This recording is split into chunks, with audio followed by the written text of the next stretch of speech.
Banyak yang menilai Erick Thohir hanya peduli pada timnas Indonesia, meninggalkan liga, dan melupakan pembinaan usia muda. Isu ini menyebar cepat, memicu pro dan kontra di kalangan pecinta sepak bola tanah air. Tapi benarkah demikian? Ketua Umum PSSI itu akhirnya buka suara. Dari penggunaan VAR, aturan strata usia pemain, hingga pembinaan sepak bola putri, Erick menegaskan, liga tetap kita awasi, pembinaan jalan, dan timnas tetap prioritas. Di balik absennya di pembukaan BRI Super League, ternyata ada misi lain yang sedang dijalankan. Misi yang menyangkut masa depan Liga 3 dan Liga 4, hingga ekosistem sepak bola Indonesia secara keseluruhan. Inilah klarifikasi lengkap Erick Thohir, hanya di Cek Fakta. Erick Thohir tepis anggapan tak pedulikan liga dan pembinaan. Ketua Umum PSSI Erick Thohir menepis anggapan bahwa ia mengabaikan kompetisi sepak bola dalam negeri dan pembinaan usia muda dengan hanya mengurusi timnas. Erick menegaskan, fokus di timnas bukan berarti hal-hal lain yang menjadi tanggung jawabnya sesuai statuta PSSI tidak dijalankan. Erick mengatakan, statuta PSSI sudah jelas bahwa liga ada bawah naungan PSSI. Namun, liga memiliki operator sendiri yang bergerak secara independen. Komisaris utama operator liga saat ini bernama E-League adalah Wakil Ketua Umum PSSI Zainuddin Amali. Ada juga komisaris dari perwakilan klub serta komisaris independen serta perwakilan klub. Makanya ditambah lagi sekarang di liga ada GM dari Jepang. Itu bagian kita mendorong profesionalisme di liga. Nah, kalau kita lepas tangan sama liga kan tidak. Buktinya berapa tahun terakhir selama kepemimpinan saya di PSSI kan kita intervensi. Adanya VAR mungkin tidak terjadi kalau kita tidak teriak-teriak. Kata Erick juga menyodorkan bukti penerapan VAR tak hanya di Liga 1 sekarang BRI Super League, melainkan juga di Liga 2 Pegadaian Championship. Bahkan sudah mulai banyak wasit asing meskipun dibatasi hanya sekitar 30%.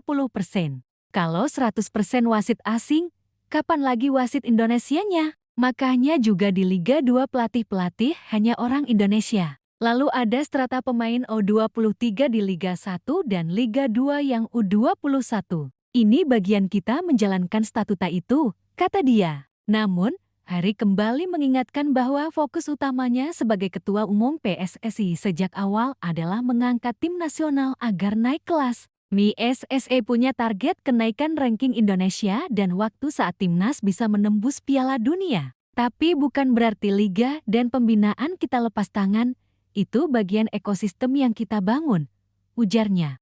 Ia mengambil contoh tentang Piala Pertiwi. Setelah COVID berakhir, Pertiwi Cup berhenti. Baru 2 tahun belakangan ini turnamen sepak bola putri itu bergulir lagi. Erick berterima kasih ada sponsor dari sektor swasta. PSSI memberi keluasaan sektor swasta tersebut untuk bersinergi dengan mereka. Ekosistem seperti ini yang disebutnya tengah dibangun oleh PSSI. Kalau ditanya di seluruh dunia, fokus utamanya federasi ya memang tim nasional gitu. Tapi tetap pengawasan ada untuk liga dan pembinaan ya? Ada, ujar Erick. Erick menyatakan, sebagai orang Indonesia, kita punya formula membangun sepak bola sendiri. Tidak bisa harus seperti Belanda, seperti Amerika. PSSI harus mencari keseimbangan yang cocok buat negara kita. Inilah yang, menurut Erick, coba sedang dibangunnya. Sosok yang juga menjabat sebagai Menteri BUMN ini menjelaskan alasan tak datang ke pembukaan BRI Super League 202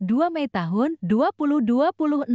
Erick menyatakan, ini bukan pertanda berikutnya ia mengabaikan liga. Sebab, ia tengah menjalani safari bertemu dengan Gubernur Jawa Tengah di Semarang untuk membahas penyelenggaraan Liga 3 dan Liga keempat. Ya, kita bagi tugas. Kan PSSI itu juga banyak profil. Ada Wakil Ketua Umum, Sekjen, dan ada XK. Apalagi Pak Zainuddin Amali sendiri itu kan komisaris utama Liga. Pak Menpora datang saya apresiasi. Kemarin juga waktu EFF Pak Menpora juga kita undang datang. Kan nggak apa-apa. PSSI ini kan milik bersama, bukan milik Erick Thohir. Saya ini cuma ditugasin sesuai dengan kesepakatan dan pemilihan stakeholder untuk memperbaiki sepak bola Indonesia, kata dia. Erick meminta publik tidak terjebak dengan pola pikir yang menganggapnya sebagai ini anti liga. Saya dorong liga sesuai dengan tupoksi saya. Tapi kalau tiap hari datang nonton liga, ya nggak bisa juga lah. Ketua federasi di dunia nonton liga terus, saya nonton liga di TV, jelasnya. Erik mengaku sangat ingin nonton Liga Championship yang musim ini baru pertama kali menggunakan VAR. Ia mendengar hiruk-pikuk Liga 2 sangat menarik. Saya mendingan ngeliat Liga kedua. Kalau Liga 1 sekarang, saya rasa sudah cukup baik. Match fixing kita lawan. Kalau ada kita sikat. Berarti 30% lagi akan digunakan wasit asing untuk Liga Indonesia, kata dia. Banyak yang menilai Erick Thohir hanya peduli pada timnas Indonesia, meninggalkan liga, dan melupakan pembinaan usia muda. Isu ini menyebar cepat, memicu pro dan kontra di kalangan pecinta sepak bola tanah air. Tapi benarkah demikian? Ketua Umum PSSI itu akhirnya buka suara. Dari penggunaan VAR, aturan strata usia pemain, hingga pembinaan sepak bola putri, Erick menegaskan, liga tetap kita awasi, pembinaan jalan, dan timnas tetap prioritas. Di balik absennya di pembukaan BRI Super League, ternyata ada misi lain yang sedang dijalankan. Misi yang menyangkut masa depan Liga 3 dan Liga 4, hingga ekosistem sepak bola Indonesia secara keseluruhan. Inilah klarifikasi lengkap Erick Thohir, hanya di Cek Fakta. Kontroversi ini bermula dari pengamatan sebagian publik bahwa Erick Thohir, sejak menjabat Ketua Umum PSSI pada 2023, terlihat lebih sering hadir dan aktif dalam urusan timnas Indonesia ketimbang kompetisi liga domestik. Potret Erick duduk di tribun saat laga timnas, berbicara di ruang ganti, atau menghadiri latihan Garuda, kerap viral di media sosial. Namun di sisi lain, jarang terlihat momen Erick menghadiri laga pembukaan liga atau pertandingan liga biasa. Inilah yang memunculkan persepsi bahwa Erick tidak peduli pada jalannya kompetisi domestik, terutama pembinaan usia muda di klub. Isu ini semakin ramai menjelang pembukaan BRI Super League 202 Mei tahun 2026.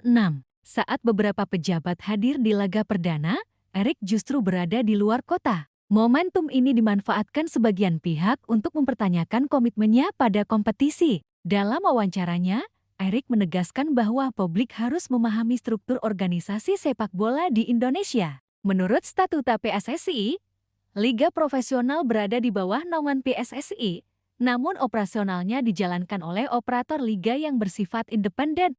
Operator tersebut kini bernama Lee. Komisaris utamanya adalah Wakil Ketua Umum PSSI, Zainuddin Amali. Selain itu, ada komisaris dari perwakilan klub dan komisaris independen. Erick menekankan bahwa keberadaan operator independen bukan berarti PSSI lepas tangan. Kalau kita lepas tangan sama liga, kan tidak. Buktinya, selama saya memimpin PSSI, kita tetap intervensi dalam hal penting seperti penerapan VAR, ujarnya. Erick memaparkan sederet langkah konkret yang sudah dilakukan PSSI untuk meningkatkan profesionalisme liga. Penerapan VAR tidak hanya di Liga 1 BRI Super League, tetapi juga di Liga 2 Pegadaian Championship. Penggunaan wasit asing sebesar 30% untuk mengurangi potensi konflik dan meningkatkan kualitas pengambilan keputusan. Aturan strata usia pemain, klub Liga 1 wajib memiliki pemain U23, sedangkan klub Liga 2 wajib memiliki pemain U21. Liga 2 khusus pelatih lokal untuk mendorong pengembangan pelatih Indonesia. Erick menegaskan bahwa jika semua wasit diisi oleh orang asing, maka tidak akan ada regenerasi wasit lokal. Kalau 100% wasit asing, kapan lagi wasit Indonesianya berkembang? Katanya. Meski memastikan pembinaan dan liga tetap berjalan, Erick mengakui bahwa fokus utamanya sejak awal adalah mengangkat kualitas tim nasional. PSSI memiliki target jangka menengah untuk meningkatkan peringkat FIFA, sekaligus mempersiapkan momen ketika Indonesia bisa menembus Piala Dunia. Target ini sejalan dengan tren global, di mana federasi sepak bola memang lebih sering memberi prioritas pada program timnas dibanding liga profesional yang memiliki operator sendiri. Kalau ditanya di seluruh dunia, fokus utamanya federasi ya memang tim nasional, ujarnya. Erick mencontohkan bagaimana pembinaan tidak hanya fokus pada pria, tetapi juga sepak bola putri. Setelah pandemi COVID-19, Piala Pertiwi sempat terhenti. Baru dalam 2 tahun terakhir turnamen ini kembali digelar berkat dukungan sponsor swasta. PSSI memberikan keleluasaan bagi sektor swasta untuk bersinergi, menciptakan ekosistem yang saling menguntungkan. Ekosistem seperti ini yang kita bangun. Sponsor senang, pembinaan jalan, timnas putri juga terbantu, katanya. Erik menolak anggapan bahwa membangun sepak bola Indonesia harus meniru model negara tertentu. Tidak bisa harus seperti Belanda, seperti Amerika. Kita punya formula sendiri, jelasnya. Baginya, tugas PSSI adalah mencari keseimbangan antara pengembangan timnas, pembinaan usia muda, dan menjaga kualitas liga. Isu memuncak ketika Erik absen di pembukaan BRI Super League musim ini. Banyak yang mengaitkan ketidakhadirannya dengan ketidakpedulian terhadap liga. Erik membantah, saat itu, ia sedang berada di Semarang, bertemu dengan Gubernur Jawa Tengah untuk membahas penyelenggaraan Liga 3 dan Liga keempat. Kita bagi tugas. PSSI itu banyak profil, ada Wakil Ketua Umum, Sekjen, dan XK. Pak Zainuddin Amali itu komisaris utama Liga. Jati tidak masalah, jelasnya. Menurut Erik, PSSI bukan miliknya pribadi. Struktur organisasi sudah diatur agar tanggung jawab terbagi. PSSI ini milik bersama, bukan milik Erik Thohir. Saya cuma ditugaskan stakeholder untuk memperbaiki sepak bola Indonesia, katanya. Erik meminta publik tidak terjebak dengan label yang menyebutnya tidak peduli pada liga. Saya dorong liga sesuai tupoksi saya, tapi kalau tiap hari datang nonton liga, ia tidak bisa juga. Ketua federasi di dunia nonton liga terus, saya nonton di TV, tegasnya. Menariknya, Erik justru menaruh perhatian besar pada Liga 2, yang musim ini untuk pertama kalinya menggunakan VAR. Saya mendingan ngeliat Liga kedua. Kalau Liga 1 saya rasa sudah cukup baik. Match fixing kita lawan. Kalau ada kita sikat, ujarnya. Kontroversi ini menunjukkan adanya gap persepsi antara publik dan fakta. Erik Thohir memposisikan dirinya sebagai penggerak timnas, sekaligus penjaga ekosistem sepak bola yang lebih luas. Liga tetap diawasi, pembinaan jalan, dan inovasi teknologi seperti VAR terus diperluas. Poin utamanya, fokus pada timnas bukan berarti melupakan liga. Justru, keduanya saling menguatkan dalam ekosistem yang sedang dibangun PSSI.